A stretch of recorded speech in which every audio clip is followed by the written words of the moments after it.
जय माता दी। मैं सुनीता बहन जी लुधियाने वाली आपके लिए माँ के नवरात्रों के लिए विशेष प्रोग्राम लेके आई हूँ। तो उसके लिए आपको माता कुष्मांडा के लिए स्पेशल कुछ बताने वाली हूँ, तो वो आप ध्यान से सुनिए। और माता की कैसी पूजा अर्चना करनी है, क्या हमने जप करना है, क्या हमें मंत्र जाप करना है, कैसे हम उस माता को खुश करना है, ये सारी बातें मैं आपको बताऊंगी। माँ को खुश करने के लिए हम क्या करते हैं? सबसे पहले हम माता को खुश करने के लिए करते क्या हैं? मैं आपसे पूछ रही कि हम क्या करते हैं। हम करते हैं, सुबह उठते हैं, नहाते धोते हैं, माँ की जोत जगाते हैं और हम माता का पाठ करते हैं, दुर्गा स्तुति करते हैं या कुछ और जो भी हमसे बन पड़ता हम करते हैं। और हर इंसान माँ को खुश करने के लिए कुछ ना कुछ करता है। कोई भी अच्छा या जितनी भी उसकी श्रद्धा होती है वो अपने हिसाब से माँ को खुश करने की कोशिश करता है। जबकि मैं आपको बताती हूँ कि माँ को खुश कैसे करना है। कि इस बार माँ जब आई है धरती के ऊपर नवरात्रों के रूप में, तो हमें क्या दे के जाएगी? हमें माता से बहुत कुछ लेना है, बहुत कुछ लेना है। ये ठान के चलो कि हमें माता से बहुत कुछ लेना है। और क्या लेना है? आशीर्वाद लेना है, सुख शांति लेनी है, बच्चों के लिए प्यार लेना है, बच्चों के लिए विद्या पढ़ाई और बच्चों की तंदुरुस्ती के लिए हमें माँ से बहुत कुछ मांगना है। तो उस मांगने के लिए तो हमें विधि आनी चाहिए। और विधि कैसी करनी है, ये सबसे ज़रूरी है कि हमें विधि करनी कैसी है, माँ को खुश कैसे करना है। ज़रूरी होता है कि हर माँ को अपना भोग प्यारा होता है। हर माँ को 9 देवी है ना, 9 का अपना अपना डिपार्टमेंट है। जैसे हमारे मंत्री होते हैं, नाम तो सबका एक मंत्री होता है ना, तो उनके विभाग अलग अलग होते हैं। कोई रक्षा मंत्री है, कोई सुरक्षा मंत्री है, कोई गृह मंत्री है, ऐसे अलग अलग विभाग होते हैं ना। हम जिस मंत्री का जो काम हो गया हम उसका जाके दरवाजा खड़काएंगे तब हमारा काम होगा। नाम एक है, मंत्री है। उसी तरह के नाम एक है माता जी, सबका नाम एक है माता, और इनका विभाग अपना अपना है। हर माता अपना अपना रूप में हर बंदे को अलग अलग चीज़ देती है। जैसे कि माता कुष्मांडा देवी, वो हमें क्या देती है इसके लिए मैं आपको बताऊंगी। और इनका भोग क्या है, इसको कैसे खुश करना है, क्या चीज़ इनको बहुत पसंद है, किसको इनकी चीज़ दी जाए, तो ये हमें आशीर्वाद रूप में जो इनके अंडर है वो हमें मिलता है। इसलिए 9 देवियाँ होती हैं, 9 देवियाँ का अलग भोग है और उसी तरीके से लगाना चाहिए जिस तरीके से शास्त्रों में लिखा हुआ है। हम क्या करते हैं, अपनी मर्जी से सब काम अपनी मर्जी से कर रहे हैं। हमें किसी ने कुछ बता दिया, हमने वहाँ से किसी की टांग पकड़ ली, किसी की पूंछ पकड़ ली, कहीं से किसी का कुछ भी पकड़ लिया। यानी कि सिर पैर की बातें हमें लोग बताते हैं, हम वही चल रहा है। जो शास्त्रों के अंदर लिखा है वो आपको कोई नहीं बताएगा, ना ही किसी को पता है। इसलिए मैं जो भी बता रही हूँ वो शास्त्रों में लिखा हुआ है वो आपको बता रही हूँ। क्योंकि माँ कुष्मांडा को खुश करना है तो हमें उसके लिए सबसे ज़रूरी चीज़ मिलती है बुद्धि। जिसको बुद्धि चाहिए, और बुद्ध का कनेक्शन किससे है पता है आपको? बुद्ध का कनेक्शन किससे है? बुद्ध का कनेक्शन है बुध ग्रह से, और बहुत गहरा संबंध होता है बुद्धि का और बुध ग्रह का, बहुत गहरा संबंध है।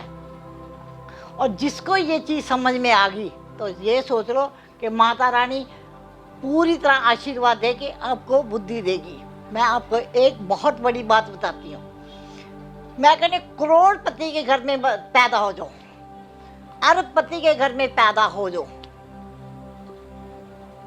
अगर आपके पास बुद्धि का ज्ञान नहीं है तो आपको करोड़पति बाप भी आपके लिए कुछ नहीं कर सकता। अगर आपके पास बुद्धि का ज्ञान होगा, चाहे आप गरीब के घर में भी पैदा हो जाओ, शाहूकार अपने आप बन जाओगे। क्योंकि हमारे पास बुद्धि है। बुद्धि होगी तो बिजनेस होगा, बुद्धि होगी तो पैसे बढ़ा पाएंगे, बुद्धि होगी तो काम कर पाएंगे। जो हमारे पास पैसा तो है मगर बुद्धि नहीं है, बुद्धि से ही काम आगे चलेगा ना। ये चीज़ सबसे ज़रूरी है। और हमने कहा क्या मांगना है, माता कुष्मांडा से हमने क्या लेना है?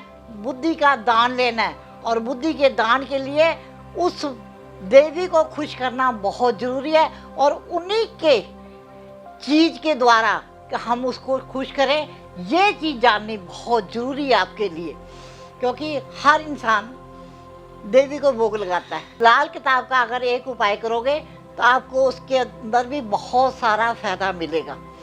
जिंदगी के अंदर एक चीज़ मान के चलो, हमारे पास बुद्धि है तो हमारे पास पैसा ना होने पे फिर भी हम अमीर बन जाते हैं। अगर हमारे पास बुद्धि नहीं है तो हमारे पास पैसा होते ही हम कंगाल हो जाएंगे, ये गारंटी है। ये सब लोग सोचते हैं।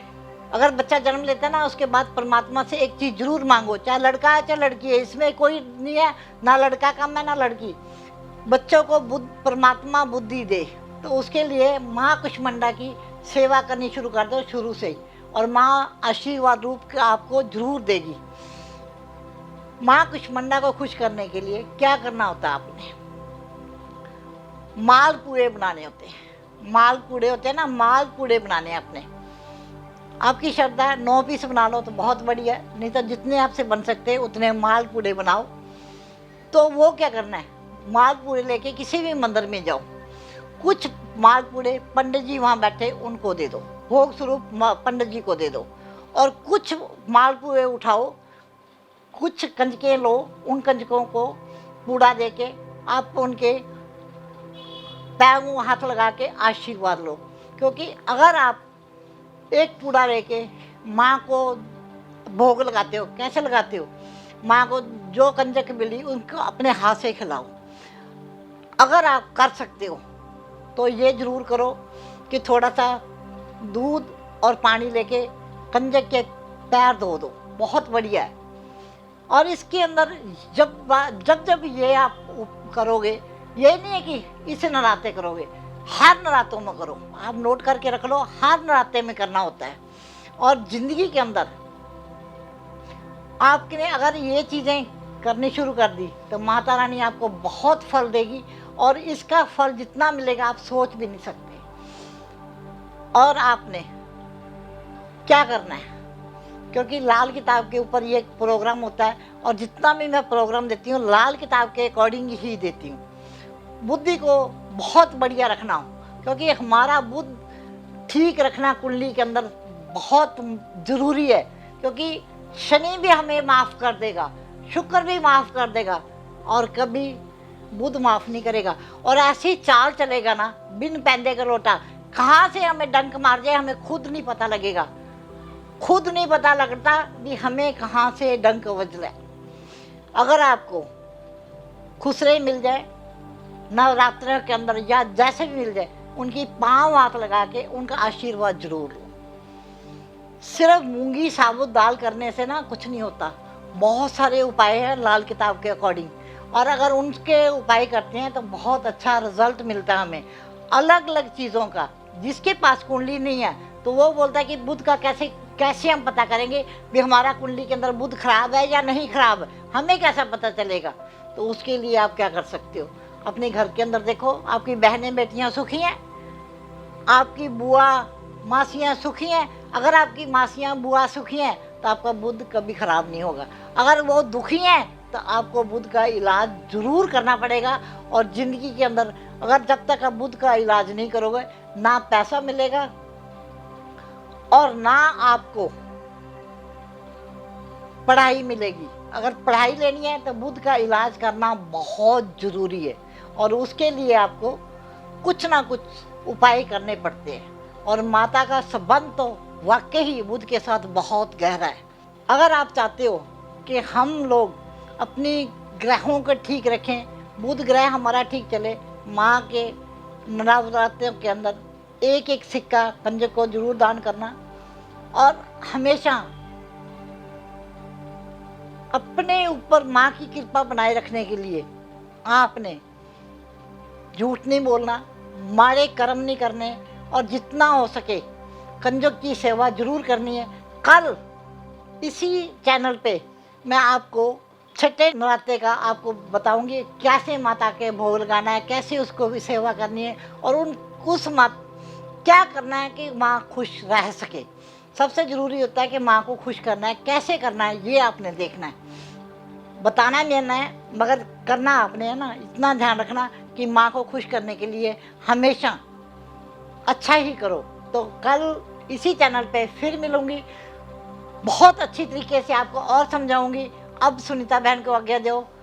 जय माता दी, सदा सदा सुखी रहो। जय माता दी।